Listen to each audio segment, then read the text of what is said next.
Hello and benvenuto to Life's Questions and Lessons. I am your host, Charity Youngblood, and I am so grateful that you are here with me today. This podcast is unedited because life is unedited. Now let's get started with our first question. Does my relationship take effort or work? Does my relationship take effort or work? So, my husband came home yesterday with flowers, and he has been bringing me flowers every week since we got together, and we've been together for over 10 years. So, it was a big deal when we first got together, and it is still a big deal. It always makes me smile. And when he came home this time and gave me the flowers, he was telling me about how he was driving around in the car and just today, thinking about how grateful he was for me. And he was like, I'm so grateful for my wife. We have such an amazing relationship. I'm very lucky to have her and very lucky to have a happy marriage. And he has said this before, but this particular time he mentioned a friend of his who was talking about how much work his marriage was. And they're working on their marriage and just, it was a different type of vibe. So I really wanted to bring this question to the podcast. Does my relationship take effort or work?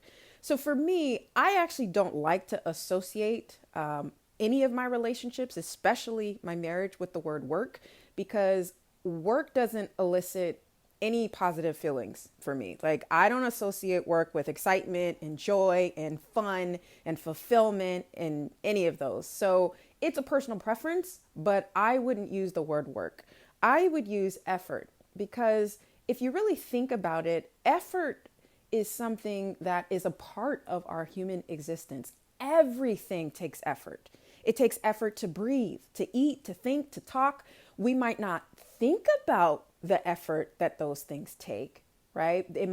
We might not be aware of it because our body naturally, does its thing. And it's very rare that we actually, stop and think, oh yeah, it does take effort to breathe. It does take effort for my body to pump blood through my veins and do all the things that our body actually does. And for me, when I think about effort and why I like to use that word, because it's like, well, yeah, of course my relationship takes effort. Everything in life, literally everything, takes effort. So it's almost like it's just a different type of thing. This work that we're doing together takes effort. It's just a part of life. So I really challenge you to obviously think about the word that resonates best with you. If work doesn't elicit any negative response for you, then obviously use that word. But I think the right question really is, how much effort do I want my relationship to be? And I think that is really where a lot of us, unfortunately, don't like to go, but it does matter. I don't talk about the inner workings and the private, aspects of my relationship with anyone, but especially my relationship with my marriage, because it's just who I am. I like to kind of keep certain things to myself, especially what goes on in my marriage. But for us, we didn't just flow to this state of, where we are.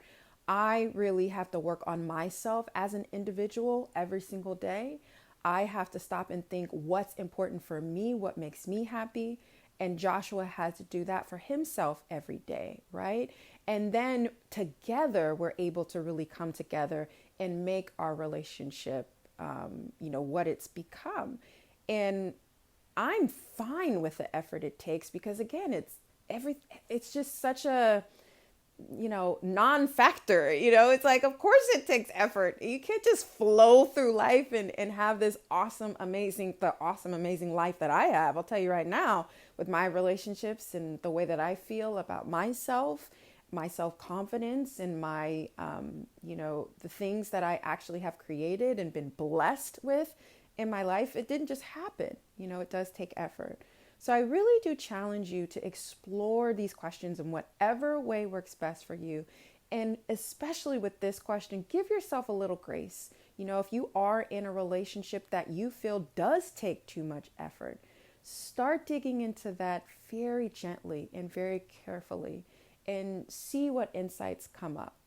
So, as always, thank you so much for listening. Please rate and review this podcast wherever you are listening to my words. And if this episode was helpful for you, please share it. And until next time, take care.